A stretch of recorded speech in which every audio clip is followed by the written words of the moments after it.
Hello student, today we are going to discuss when a charged particle enter in the electric as well as the magnetic field. How it behaves, what happens? When the charged particle enters in the electric as well as the magnetic field, what will happen? A particular force that is known as Lorentz force is being experienced by the charged particle. So total force should be equal to the electric force, the force on the charged particle due to the electric field, and the force due to the magnetic field onto the charged particle. That is the Lorentz force. That Ft is your Lorentz force. Now, how much force is there?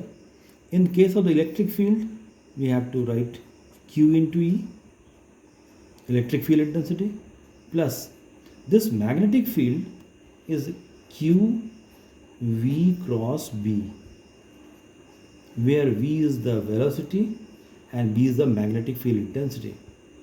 So Ft will be Q within bracket E plus V cross B.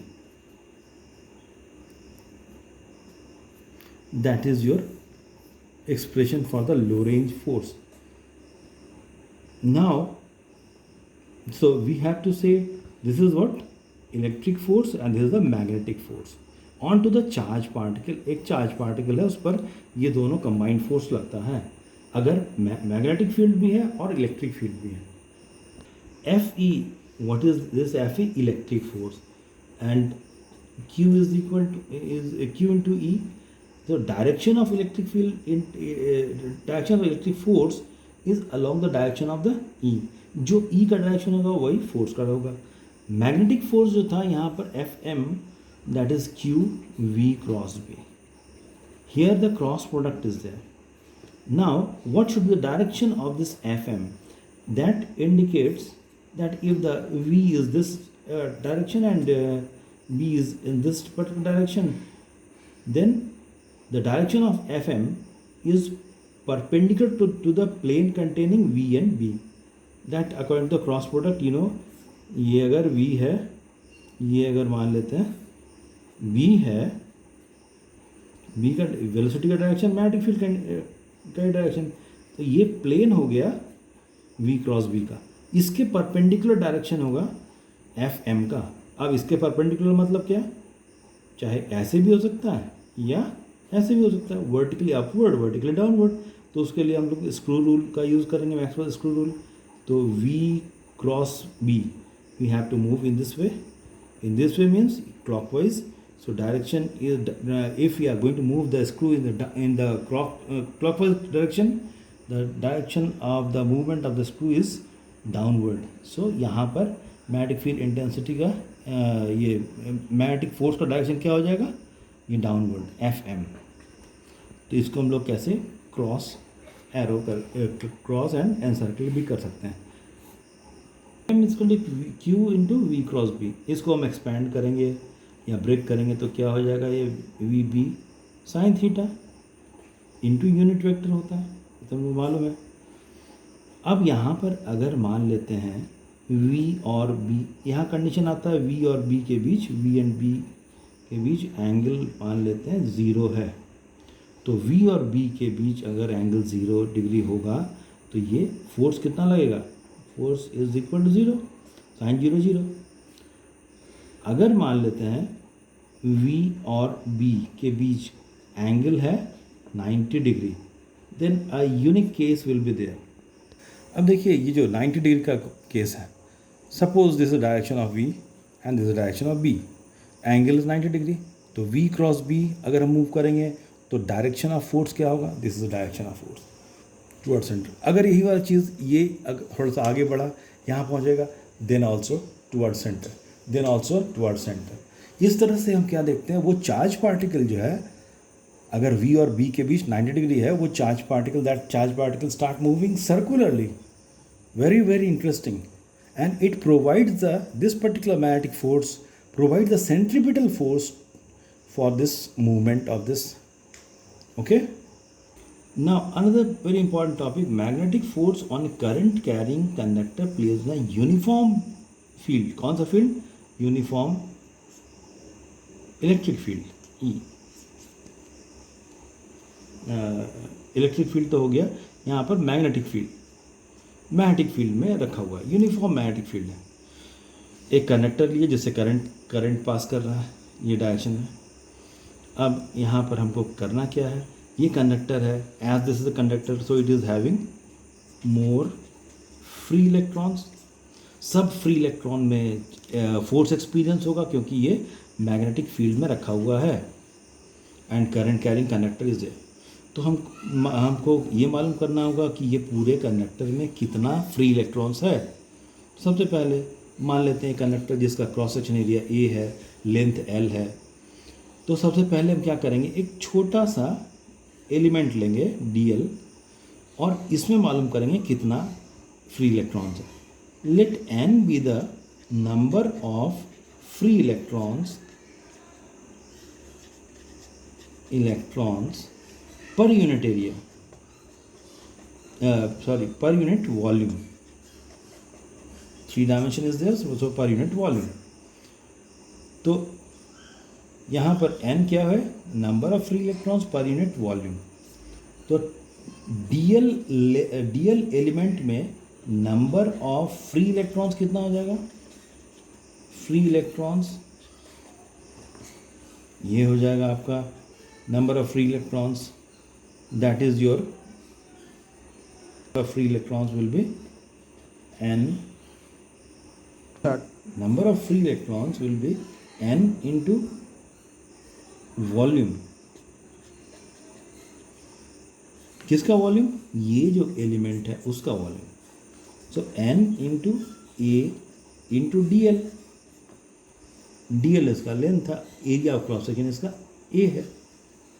Okay, to the point. So therefore free electrons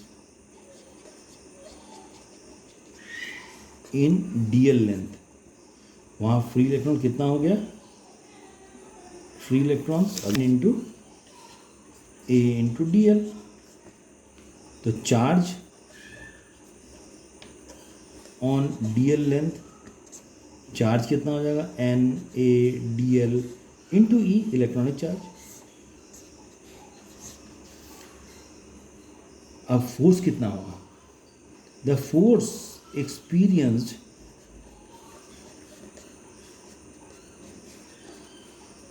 by the dl element current carrying element, यहाँ पर ये हम लोग लेते हैं df, कौन सा force, magnetic force. हम लोग को अभी मालूम था, हम लोग को डिस्कस किए q v क्रॉस b होता है। q क्या है, वो चार्ज, टोटल चार्ज। तो यहाँ पर q क्या हो जाएगा, यही चार्ज और dl, that is NaDl into E, v cross b। कितना हो गया, ये क्या है, NaDl इंटू ई, v क्रॉस b। अब हम लोग क्या करते हैं, यहाँ पर NaDl इंटू ई, ये क्या है, v। तो इसको हम लोग ऐसा लिख सकते हैं, वेलोसिटी को बाय, यहाँ पर आपका हो गया, that is your D T. ये क्या है, ड्रिफ्ट वेलोसिटी, dl/dt। तो और ये क्या है, इसको हम लोग पूरा कंसिडर करेंगे, दैट इज योर dq। तो यहाँ पर क्या था, b। अब हम लोग क्या करते हैं, dt को बाहर निकाल लेते हैं और dl को अंदर cross b, that is your dfm। ये निकला, ये क्या निकला, that is equal to dq/dt को हम लोग i से डिनोट करते हैं, i dl cross b, dfm, that is the force experienced by that small element. Therefore total force experienced by the conductor, by the current carrying conductor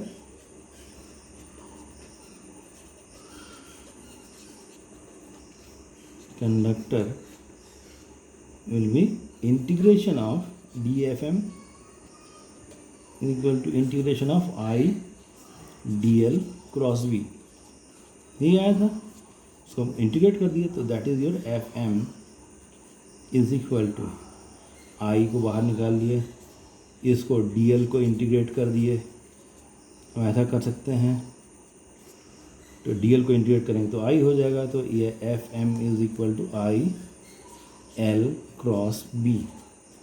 that is a force experienced by the conductor when placed in a uniform magnetic field. अब यहाँ पर L और B के बीच जो different angle है we can use it now. हम लोग अगर L और B के बीच क्या एंगल है 90 है तो मैक्सिमम होगा. अगर L और B के बीच का एंगल 90 डिग्री होगा तो that is your F M will be maximum. I into L into B into sine 90 is 1, so B I L ये मैक्सिमम हो जाएगा. अब इस फोर्स का डायरेक्शन हम लोग कैसे निकालेंगे? Direction of this force experienced on the current carrying conductor we can easily find out by Fleming's left hand rule. और फ्लेमिंग्स लेफ्ट हैंड रूल तो मालूम है आपको. फ्लेमिंग्स लेफ्ट हैंड रूल क्या बोलता है? If we want to find the direction of the thrust or the force when a current carrying conductor is placed in a magnetic field like this, if we stretch the first three fingers means mutually perpendicular, एक दूसरे के perpendicular. This is the thumb, this is the forefinger, this is central finger, first three fingers, in such a manner that if central finger indicate the direction of current, forefinger direction indicate the direction of magnetic field, then thumb indicate the direction of thrust or the force. So with the help of Fleming's left hand rule we can easily find out the direction of force that you have already gone through in class 10 also. Okay, thank you. Now the another very important topic, a charged particle moving in a uniform electric field में enter किया. ये charge particle है, ये हम क्या किए हैं, I have use the charge plate and electric field is having this particular direction positive to negative. अब चार्ज पार्टिकल यहाँ पर जैसे एंटर, ये पॉजिटिव है, जैसे यहाँ पर नेगेटिव चार्ज है, इस ओर मूव करना शुरू करेगा and ultimately when it leaves this particular area of the electric field, then it moves straight and strike onto the stream at P. Let this x and y हम लोग करने क्या जा रहे हैं? We are going to find that what is the nature of the trajectory of the charge particle in the inside the electric field. तो first of all step 1, कितना force लगेगा इस पर, इस चार्ज पार्टिकल पर? Q इंटू ई, number 1, ठीक. और इसका डायरेक्शन क्या होगा? ई का जो डायरेक्शन है वही होगा. स्टेप 2, अब यहाँ पर फोर्स है तो एक्सेलरेशन भी हम लोग निकाल सकते हैं. क्यू ई बाई एम कर दिए एक्सेलरेशन. अब हम लोग दोनों को कंबाइन करेंगे. पहले स्टेप 3 निकालेंगे. क्या कंबाइन करेंगे? वर्टिकल एंड हॉरिजॉन्टल मोशन को कंबाइन करेंगे. तो यहाँ पर स्टेप 3 है, जैसे ही चार्ज पार्टिकल यहाँ पर ऐसे मूव किया, ये एक्स डायरेक्शन हॉरिजॉन्टल, और वाई कितना है? वाई है आपका वर्टिकल डायरेक्शन. सो हॉरिजॉन्टल मोशन हम लोग देखेंगे क्या हो रहा है. हॉरिजॉन्टल मोशन में क्या हो रहा है यहाँ पर? या s equal to u t plus half a t square का यूज़ करेंगे. S is equal to u t plus half a t square. अब यहाँ पर जो हम लोग फॉर्मूला एस हॉरिजॉन्टल में कितना डिस्टेंस ट्रैवल किया inside the electric field, that is the x. So x is equal to u along x t plus half a along x t square. Horizontal आप लोग को याद होगा प्रोजेक्टाइल के case में भी कि जब हम लोग हॉरिजॉन्टल मोशन कंसिडर कर रहे हैं acceleration is zero, a x is equal to zero. So x is equal to क्या हो जाएगा, इसको केवल यू ही लिखते हैं टी। सो अल्टीमेटली यहाँ से टी का वैल्यू हम लोग निकाल सकते हैं एक्स बाई यू। मोशन के बाद अब हम वर्टिकल देखेंगे उसी चार्ज पार्टिकल का। ये जो चार्ज पार्टिकल था हॉरिजॉन्टल निकाल लिया, अब हम लोग वर्टिकल का वाई, वही formula s u t plus half h square y is equal to u t, u along x y direction into t plus half a t square along y direction. Vertical जब motion हम लोग consider करते हैं तो u y is equal to zero. ये initial velocity हम लोग zero लेते हैं, तो ये कितना हो जाएगा, y इज इक्वल टू, ये ज़ीरो हो गया तो हाफ, और एक्सेलरेशन क्या लेते हैं हम लोग, एक्सेलरेशन यहाँ पर एक्सेलरेशन अलॉन्ग y जो हम लोग निकाले थे इंटू टी स्क्वायर। तो y is equal to half, acceleration हम लोग का आया था, हम लोग का एक्सेलरेशन आया था कितना, एक्सेलरेशन निकाले थे बाई एम, टी का वैल्यू आया था एक्स बाई यू स्क्वायर यहाँ पर। तो y इज इक्वल टू क्या हो गया, q E by two m u square into x square. ये पूरा कांस्टेंट है, इसलिए y is equal to k x square, और ये इक्वेशन होता है equation of parabola. Therefore, trajectory of charge particle is parabolic। कैसा होगा, पैराबोलिक। ये देख लीजिए यहाँ पर, ये पैराबोलिक होगा। Okay, thank you.